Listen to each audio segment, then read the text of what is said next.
నాన్నగారు పుట్టి పెరిగింది అంటే పెరిగిందంతా నార్త్ ఇండియా. సో వాళ్ళందరూ మాధవన్ కాస్త మాధవ్ అయిపోయారు, పెద్దనాన్నగారు శ్రీధరన్ కాస్త అన్ని అలా కట్ అయిపోయినాయి. Okay Narayanan Narayan, Raghuraman Raghuram. Okay okay. North లో పెరగడం వల్ల నాన్నగారు తమిళ్ అయినప్పటికీ కూడా మాధవ్.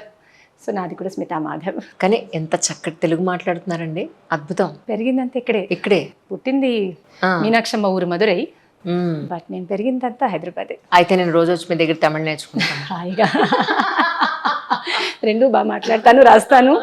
అది తెలుగు ఇంకా బాగా రాస్తాను, చదవడం రాయడం అంతే, తెలుగు ఇంకా స్పీడ్. రైట్. మా మదర్ టంగ్ తమిళ అయినప్పటికీ అది రాస్తాను, చదువుతాను, తెలుగు ఇంకా ఫాస్ట్గా రాస్తాను. కానీ మీ గురించి తెలుసుకున్నప్పుడు నాకు ఎంత ఆశ్చర్యం అనిపించిందంటే, ఒకవైపు క్లాసికల్ డాన్స్, ఇంకోవైపు క్లాసికల్ సంగీతం, రెండు యాక్చువల్లీ ఒకటి సెలెక్ట్ చేసుకుని అందులో ఒక స్థాయికి వెళ్ళడమే మహా అదృష్టం. లైఫ్ అంతా లైఫ్ టైం అచీవ్మెంట్ అది, కరెక్ట్ చెప్పాలంటే. నెవర్ ఎండింగ్ స్టోరీ కూడా. అలాంటిది ఒకటి నృత్యం, రెండు సంగీతం అంటే what was the reason behind of it అంటే ఏం చెప్తారు? నేను సెలెక్ట్ చేసుకోలేదు ఫస్ట్, అంటే దైవ కటాక్షమే. అఫ్ కోర్స్ మానవులు ఎవరైనా ఒకరు ఉండి దగ్గరుండి చేయించాలి కాబట్టి మా అమ్మ ప్రోద్బలమే. అమ్మకి రెండో చాలా ఆసక్తి. చిన్నప్పుడు అమ్మ సంగీతం నేర్చుకున్నారు, భరతనాట్యం నేర్చుకోవాలని కోరిక, బట్ ఆ కాలంలో కుదరలేదు. అమ్మ పెరిగిందంతా డీప్ సౌత్, సో అక్కడ అమ్మకి ఛాన్స్ లేదు, నేర్చుకోవడానికి అవకాశం కుదరక. సో న్యాచురల్గా అందరు తల్లులు చేసేదే కదా, మన వల్ల ఏదైతే అవ్వలేదో మన పిల్లల్ని చేయాలని అనుకోవడం కదా, అది న్యాచురలే. అది మా అమ్మ సహజంగా తీసుకెళ్ళి సంగీతం క్లాస్లో, డాన్స్ క్లాస్లో రెండిట్లో జాయిన్ చేసేసింది మా అమ్మ. రెండు నాకు అవ్వడం అన్నది అది దైవ సంకల్పం. సో నాదేం లేదు అందులో. కాకపోతే ఓకే, ఏదో ఒక స్టేజ్లో అందరూ వచ్చి ఏదో ఒకటి మానేస్తారు, ఇదన్నా మానేస్తారు, అదన్నా మానేస్తారు, లేకపోతే చదువుల కోసం రెండు మానేస్తారు. అవి జరుగుతుంటే అవేవి నా విషయంలో జరగకపోవడానికి కారణం ముఖ్యంగా మా తల్లిదండ్రులే. ఎప్పటికప్పుడు మేనేజ్ చేసి, ఎందుకంటే చిన్నతనంలో టైం మేనేజ్మెంట్ మనకు రాదు కదా, సో అది తల్లిదండ్రులే మనకి దగ్గరుండి చేసి పెట్టాలి, అందులో ముఖ్యంగా అమ్మగారు. బికాజ్ నాన్నగారు ఎప్పుడు బాధ్యత తీసుకోవడం అంతవరకే, వాళ్ళ ప్రొఫెషన్లో వాళ్ళు ఉండడం, సో అమ్మగారే దగ్గరుండి టైం మేనేజ్మెంట్ చేయించి అవన్నీ, అది ఇంకా అలవాటు అయిపోయింది. ఇప్పుడు అన్నీ మేనేజ్ చేసుకోవడం అన్నది ఇప్పుడు సెకండ్ నేచర్ అయిపోయింది అనుకోవాలి. మీరు లవ్ మ్యారేజ్ అండి అని చెప్పొచ్చు, అడగచ్చా? అడగచ్చు.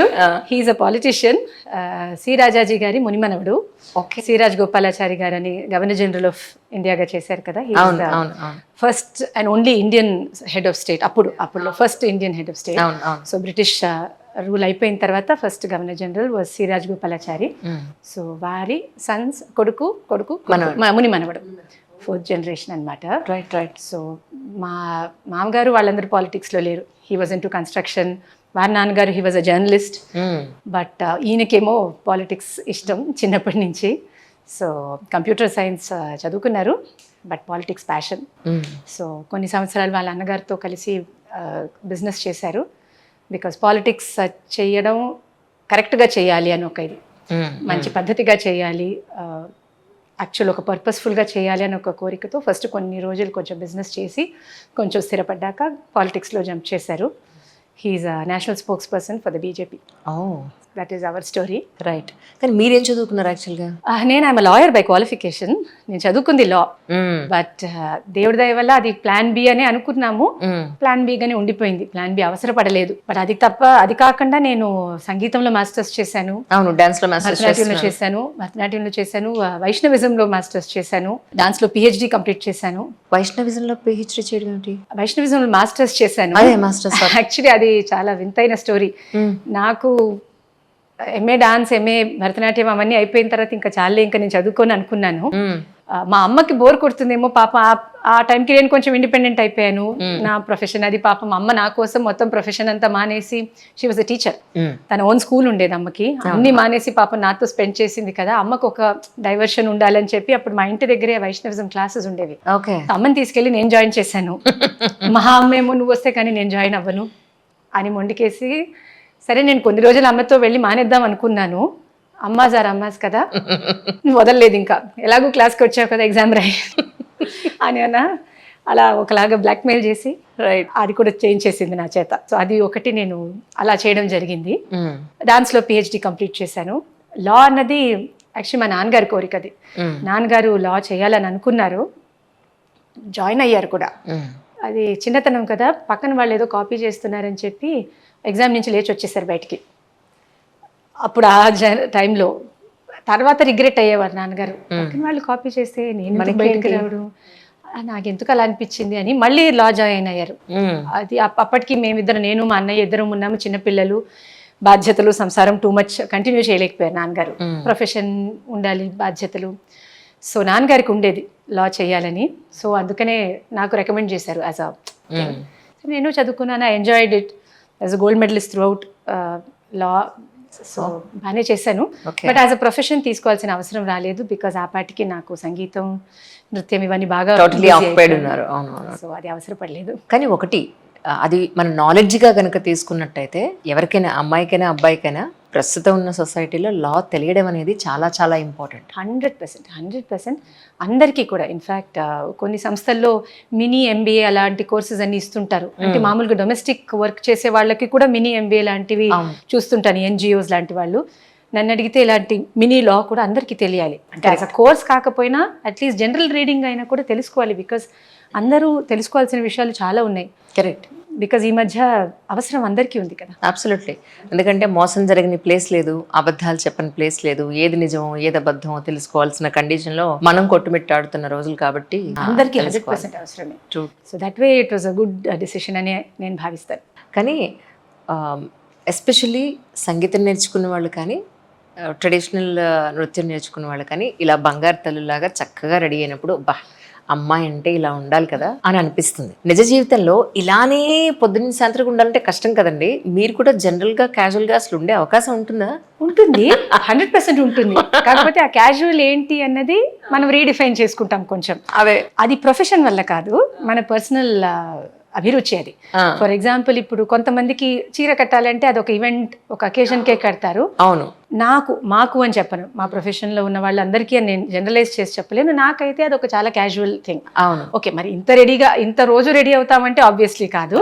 బట్ చీర కట్టుకోవడం, జడ వేసుకోవడం, పూలు పెట్టుకోవడం ఇవన్నీ మాకు డ్రెస్సింగ్ కింద పరిగణించము. జీవన విధానం నార్మల్గా చీర కట్టేదని ఎలా అయితే మనం పేరెంట్స్ జనరేషన్లో ఉండేదో, అమ్మ చీర కట్టాలా, చీర కట్టుకొని కార్ డ్రైవ్ చేయలేను, చీర కట్టుకొని ఇది చేయలేను, అది చేయలేను అని చాలా మందికి ఉంటుంది. మాకు అలాంటివి ఉండవు. నాకు కూడా, నేను హ్యాపీగా శారీ కట్టుకుని కార్ డ్రైవ్ అంతే కదా. చూసాను కదా మీరు ఇంత ట్రాఫిక్ లో కూడా పైగా. ఇట్స్ కండిషనింగ్, అలవాటే, అంతకు మించేయండి. నాకు ఇష్టం నిజానికి చెప్పాలంటే, నాకు ఎస్పెషలీ శారీ అంటే నాకు చాలా ఇష్టం. సో హ్యాపీగా నాకు చిన్న ఆపర్చునిటీ ఉన్నా కట్టిస్తాను. కానీ my favourite colour combination. Thank you. Correct గా చెప్పాలంటే అరిటాకు పచ్చలో చక్కటి గోల్డెన్ ఎల్లో కలిసి ఉంది. ఇది ఎవరి సెలెక్షన్ చెప్పరా నాకు కొంచెం? నిజం చెప్పాలంటే మా వారి సెలెక్షన్. సో నైస్ కదా. అసలు అమ్మాయికి నిజంగా, వైఫ్ అనే అమ్మాయికి హస్బెండ్ శారీ తనకి ఇష్టానుసారం కొనిస్తే, తనకి నచ్చేది కొనిస్తే అసలు ఎంత హ్యాపీగా ఉంటుందో. ఆయన చాలా ఓపికగా సెలెక్ట్ చేస్తారు. ప్లస్ ఏమేమో ఎవ్వరు చూడని కోణాలని ఆయన కనపడతాయి. ఇది అలా ఉంది, అది అలా ఉంది, ఇందులో చెక్స్ ఉన్నాయి, చెక్స్లో అది ఉంది, సో బాగుంటుంది, ఏమేమో టెక్నికాలిటీస్. అంటే ఆయనకి శారీస్ గురించి తెలీదు, బట్ అయినా ఎస్థెటిక్స్ ఏమేమో ఎవరికి కనపడని కోణాలన్నీ ఆయన కనపడతాయి. కరెక్ట్గా ఆయన సెలెక్ట్ చేసిన చీర నేను కట్టుకొని ఎక్కడైనా వెళ్తే 100% మినిమం ఒక నలుగురు అడుగుతారు, ఇవాళని అడిగినట్టు ఈసారి ఎక్కడ తీసుకున్నారు, చాలా బాగుంది. సో అదైతే కామన్. జనరల్గా అమ్మాయిలు కనుక సెలక్షన్కి, శారీ సెలక్షన్కి వెళితే బాక్సులు తీసుకెళ్ళండి, పిల్లల్ని తీసుకెళ్ళండి, పెద్ద సంసారం పెట్టండి వెతకారం. కానీ ఇక్కడ మీ వారే సెలెక్ట్ చేయడం అనేది ఇంత బిజీ స్కెడ్యూల్లో కూడా నాకు లక్ ఏంటంటే, నేను ఇప్పటి వరకు నా లైఫ్లో ఒక్కసారి కూడా నేను వెళ్ళి ఒక సారీని పర్చేస్ చేసుకొని వచ్చిందే లేదు. నాకు ఎంత జెలస్ గా ఉందో. అస్సలు అలాంటి పరిస్థితే ఇప్పటి వరకు రాలేదు. చెప్పండి. చాలా సంవత్సరాలు బికాస్ ఇప్పటి వరకు మా అమ్మకి సారీస్ అంటే సరదా, నాకు కొనడం అంటే సరదా. అమ్మ సారీస్ కట్టడం అనేది నార్మల్, అందరు కూతుర్లు చేసేది. సో ఇలా అలా. ప్లస్ నేను సారీస్ ఎక్కువ పబ్లిక్ లో, నేను సారీస్ లోనే కనపడతాను కాబట్టి నాకు ఎవరైనా గిఫ్ట్ ఇచ్చినా వాళ్ళు సారీసే ఇస్తారు. ఇంట్లో పెళ్ళిళ్ళు ఏమైనా అయితే పెద్దవాళ్ళకి చీరలు కొని మా కజిన్స్ కి సల్వార్ కమీజ్ అలా కొంటారు, కానీ నాకు మాత్రం సారీ కొంటారు. ఓ తన సారీని కట్టేసుకుంటుందిలే. సో అలా నేను షాపింగ్కి వెళ్ళకుండానే నాకు మంచి కలెక్షన్ అనమాట. నిజం. So I'm lucky. అబ్సల్యూట్లీ. జనరల్గా అంటే చాలా అకేషన్స్ వస్తాయి, మీకు ప్రోగ్రామ్స్ అవి ఉంటాయి, పెడుతూ ఉంటారు. ఇంట్లో పనులు కానివ్వండి, లేదంటే మీతో పాటు ఉండే పెద్దవాళ్ళు కానివ్వండి, వీటన్నింటినీ ఒక లేడీ ఎంతో బ్యాలెన్స్ చేసుకుంటూ పెడుతూ ఉంటుంది. మీకు అనిపిస్తుందా ఎప్పుడన్నా, అబ్బాయి ఈ బాధలన్నీ ఆడవాళ్ళకేనా, వాళ్ళకి ఏమీ ఉండవా, వాళ్ళు హ్యాపీగా వెళ్ళిపోతారు, ఈ బాధ్యతలన్నీ నా నెత్తి మీదే ఉంటాయా అని ఎప్పుడైనా అనిపించిందా? నెవర్. ఎందుకంటే నేను ముఖ్యంగా చెప్పాలి ఇక్కడ మా నాన్నగారు. ఎందుకంటే మామూలుగా అందరు అంటారు ఆడపిల్లలు వాళ్ళ మదర్ని చూసే ఇంటి పనులు నేర్చుకుంటారు. నేను పనులన్నీ మా అమ్మ దగ్గరే నేర్చుకున్నాను. కానీ యాటిట్యూడ్, అవుట్లుక్, దాన్ని ఎలా తీసుకోవాలన్నది ఖచ్చితంగా మా నాన్నగారు నాకు బాగా గుర్తు. ఇప్పటి కూడా మండే టు సాటర్డే ఆఫీస్లో అంత బిజీగా ఉన్నా ఇప్పటి వరకు నాకు బాగా గుర్తు, ఇంటికి వచ్చే టైంకి షర్ట్ని ఇలా రోల్ చేసుకుంటూ వస్తారు. వచ్చిన వెంటనే స్ట్రైట్గా, ఇంతకీ దేవుడి దయ వల్ల అప్పుడు ఇంట్లో వంట చేయడానికి పర్సన్ ఉండేవారు, మా అమ్మ ఉండేవారు, అన్నీ ఉన్నా పిల్లలకి తన చేతులతో ఒక 2 చపాతీస్ అయినా చేసి పెట్టాలని స్ట్రైట్గా కిచెన్కి వెళ్ళి టక్ టక్ టక్ టక్ మాకు చపాతీలు చేసి ఇచ్చేవారు నాన్నగారు. బికాస్ ఆ ఫీలింగ్ ఏంటంటే ఇది నా ఇల్లు, నా ఫ్యామిలీ, ఎవరు చేస్తే ఏమిటి, మన ఇంటి వర్క్ అన్నది ఇట్స్ అవర్ హౌస్ అంతే. దాని తర్వాత అది ఒక బాధ్యతగాను, ఒక పనిగాను, ఒక బర్డన్ గాను అనిపించదు.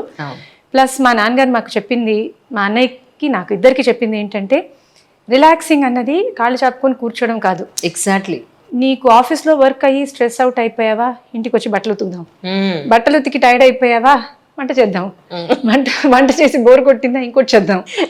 నేను మా పిల్లలకి ఇదే చెప్తా, రిలాక్సేషన్ అంటే ఎక్కడో బయట వెళ్ళి కూర్చోక్కర్లేదు, ఇంట్లో హ్యాపీగా అమ్మాయి ఇప్పటివరకు ఆ పనిలో ఉన్నాం కదా ఇప్పుడు ఈ పని అంటే నీ ఇంత వర్క్ హాలిక్ పర్సన్ నేను చూడలేదు, వర్కే రిలాక్సేషన్ అనేది నిన్నే చూసానంటూ ఉంటారు. సో మళ్ళీ నా మిర్రర్లో నన్ను నేను చూసుకున్నట్టున్నా. So happy to know that really. So మా నాన్నగారు అది మా అందరికి వచ్చింది. అది అఫ్ కోర్స్ పనిలో మా అమ్మ నాన్న ఇద్దరు గొడ్లలా పనిచేస్తూ ఉంటారు. సో మాకు అది ఆడ మగ వీళ్ళు రిలాక్స్ అవుతున్నారు అలాంటిది ఏమీ లేదు. ఎస్పెషలీ నా చిన్నతనంలో నేను చూసింది అయితే బాగా హార్డ్ వర్క్ అనేది దాన్ని హార్డ్ వర్క్ గానే మాకు చెప్పలేదు. బికాస్ ఇల్లంతా అదే అట్మాస్ఫియర్ లో ఉండబట్టి మాకు ఇది హార్డ్ వర్క్ అని కూడా మాకు తెలీదు. ఇప్పుడు తెలుసుకుంటున్నాము, ఓహో ఇలా రిలాక్స్ అవుతారు కాబోలు. మాకు అలాంటివి తెలీదు. But at the same time మేమేదో చాలా స్ట్రెయిన్ ఫీల్ అయినట్టు మాకు ఎప్పుడు అనిపించలేదు. సో మాకు చాలా ఇష్టం పని అంటే, మాకు చాలా ఇష్టం నిజంగా. సో ఇది మన ఇల్లు, ఎవరి కోసమో మనం చేయట్లేదు. పని అలా పెండింగ్గా ఉండకూడదు. ఎవరికి కనపడితే వాళ్ళు చేసేస్తాము. సో దేవుడి దయ వల్ల ఇంట్లో హెల్ప్కి మనుషులు ఉన్నా నాకు చాలా ఇష్టం. మా ఇంట్లో అందరికీ ఇష్టం. అందులో మా అన్నయ్య, అమ్మ, నాన్న, నేను అయితే ఇంకా వి లవ్ టు వర్క్. పెద్దవాళ్ళని చూసి మాకు ఇంకా వి ఫీల్ కొంచెం బాబోయ్ ఇంత చేస్తున్నారు బాబు, మాకన్నా 10 times చేస్తున్నారు వీళ్ళని, అమ్మ నాన్నని చూసి మేము ఫీల్ అయిన రోజులు ఇప్పటికి కూడా ఉన్నాయి. బికాస్ నిజంగా they keep working non stop. మీకు ఒక పాపేనండి? నాకు ఒక కూతురు. ఓకే. చేసే స్మాల్ లిటిల్ వన్. తను ఏం చేస్తుందో తెలీదు, చూద్దాం ఫ్యూచర్, తన ఇష్టం. కానీ మీ ప్రతి 2-3 ఇంటర్వ్యూస్లో కూడా కోలబట్టే పెట్టారు, పొడుగు బట్టి. రౌండ్ బొట్లో నేను ఎప్పుడు చూడలేదు మిమ్మల్ని. పెట్టుకోలేదు. వైష్ణవ సంప్రదాయమా లేకపోతే వైష్ణవ సంప్రదాయం. బట్ ఇది కూడా సంప్రదాయంలో పెట్టాలి అనేవి పెట్టింది. చిన్నప్పటి నుంచి మా అమ్మ అలాగే పెట్టింది. నాకు సరే ఇదే సూట్ అవుతుందేమో అని అనిపిస్తుంది. మేబీ ఇదే సూట్ అవుతుంది కూడా. అంటే మా ఇంట్లో రౌండ్ పెట్టే వాళ్ళు కూడా ఉన్నారు ఒకరిద్దరు, బట్ మాక్సిమం ఇదే పెడతాము. బికాస్ శ్రీ వైష్ణవుల ఫ్యామిలీ. సో అది మామూలుగా రెగ్యులర్ గా అదే పెట్టేస్తుంటాము న్యాచురల్ గా. ఇప్పుడు ఇందాక అన్నారు అమ్మ మీరు కలిసి మాస్టర్స్, ఐ మీన్ అందులో వైష్ణవిజం లో మాస్టర్స్ చేశారు. ఏం చెప్తారు యాక్చువల్లీ?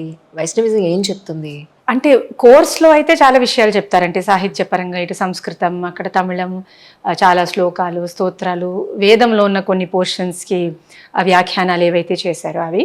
బట్ నేను దాంట్ నుంచి తీసుకున్న లెసన్ అయినా సరే కోర్స్ అని కాకుండా మొత్తం మీద వైష్ణవ సంప్రదాయం నుంచి నేను చాలా నా హృదయానికి దగ్గరకున్న విషయం ఏంటంటే 2 విషయాలు. ఒకటి, భగవంతుడిని ఎలాగైనా మనం అప్రోచ్ అవ్వచ్చు, ఇది అది అని కాదు. బికాజ్ ఇప్పుడు మీరు వైష్ణవ సంప్రదాయంలో తీసుకుంటే శృంగార భావనలో ఉంటాయి, వాత్సల్యం ఉంటుంది. ఒక తల్లి తన కూతురు శ్రీ మహావిష్ణువు మీద చాలా ప్రేమను పెంచేసుకుని తను ఆల్మోస్ట్ చిత్తం, తన బ్రెయిన్ అంతా ఒకలాగా అయిపోతుంటే ఆ తల్లి విష్ణుమూర్తిని తిడుతోందనమాట. అలాంటి పోయమ్స్ చాలా బాగుంటాయి. నీకు బుద్ధి ఉందా, నా కూతుర్ని ఇలా చేసి పెట్టావు, నిన్ను చూసి తను ఇలా తయారైంది, సరే కనీసం ఇప్పుడు తను నిన్ను చేర్చుకోవాలా వద్దా అని తిట్టేవి. సో ఆ వెరైటీ ఒకటే విషయం, దైవభక్తి అనేది కామన్ విషయం, కానీ ఎంత అందులో క్రియేటివిటీ అండ్ అందులో ఒక ఫ్రీ స్పేస్ ఎలాగైతే వాళ్ళు ఎంజాయ్ చేశారో అది నిజంగా నేను చాలా సంతోషంగా అవి ఎంజాయ్ చేశాను. తర్వాత నిజంగా at the end of the day nothing matters. మన హృదయం, మన చిత్తశుద్ధి, మనం చేసే పనిలో ఎంత కమిట్మెంట్తో చేస్తున్నామో, మన సింగిల్ గోల్తో మనం ఎంతైతే దృఢంగా నమ్ముతున్నామో అదొక్కటే ఇట్ మ్యాటర్స్ అన్నది నేను తీసుకున్న పాఠం అనమాట, గుణపాఠం కింద చెప్పొచ్చు. సో నేనైతే అది స్టార్టింగ్లో కోర్స్ కింద బాగా చేశాను, కానీ నిజంగా ఐ రియలీ ఐమ్ హ్యాపీ. అది చేశాను, చదివాను. అంటే ఒక 5 years కంటిన్యూస్గా చదవడానికి, లేకపోతే మనం అంత కంటిన్యూస్గా చదవం కదా పుస్తకాలు. కరెక్ట్. అదొక ఆపర్చునిటీ నాకు. నేను చాలా ఎంజాయ్ చేశాను. 3 years of bachelors and 2 years masters చేయడం, రైట్. 5 years రెగ్యులర్గా ఆ పుస్తకాలు చదవడం చాలా ఎంజాయ్ చేశాను. కానీ ఈ వీణలు ఉన్నాయేంటి, ఎవరు వాయిస్తారు వీణలు? అమ్మ అండ్ అన్నయ్య. అవునా? ఓ. అమ్మ యాక్చువల్లీ వీణ నేర్చుకున్నారు చిన్నప్పుడు, ఆ. తర్వాత వోకల్ సంగీతం నేర్చుకున్నారు. బట్ హైదరాబాద్ పెళ్ళయి హైదరాబాద్కి వచ్చిన తర్వాత త్యాగరాజ కీర్తనలు అవి ఇవి కొంచెం పాడి కొన్ని ఏదో తప్పులు పాడినట్టున్నారు తెలుగు సాహిత్యంలో. సో భయపడి ఇంకా ఫుల్గా వీణకి స్విచ్ అయిపోయారు అమ్మ. రైట్. సాహిత్యం మనం ఏదో తప్పు పాడుతున్నాం కాబోలు అని. ఆ భయం కాస్త నాకు తెలుగు నేర్పించింది మా అమ్మ. నువ్వు అలాంటి పొరపాట్లు నువ్వు చేయకూడదు, నువ్వు తెలుగు పాడితే కరెక్ట్గా ఉండాలి, అర్థం తెలుసుకొని పాడాలని. సో అన్నయ్య వీణ వాయించేవాడు. ఇప్పుడు కూడా పాపం వాడు అమెరికాకి వెళ్ళిన తర్వాత కూడా వీణ ఇక్కడి నుంచి తీసుకుని వెళ్ళి మేమందరం టీస్ చేసేవాళ్ళం, నారదుడిలా ఉన్నావు నువ్వు అమెరికాలో వీణ పట్టుకుని. ఇప్పుడు అక్కడే ఉన్నారండి అన్నయ్య? అన్నయ్య వదిన ఇద్దరు అక్కడే ఉంటారు. Okay okay. సో అన్నయ్య వీణ వాయించేవాడు, అమ్మ వీణ వాయించేది. మా నాయనమ్మ పాడేవారు, బట్ అప్పుడంతా పాపం సంసారం పెద్దవి. సో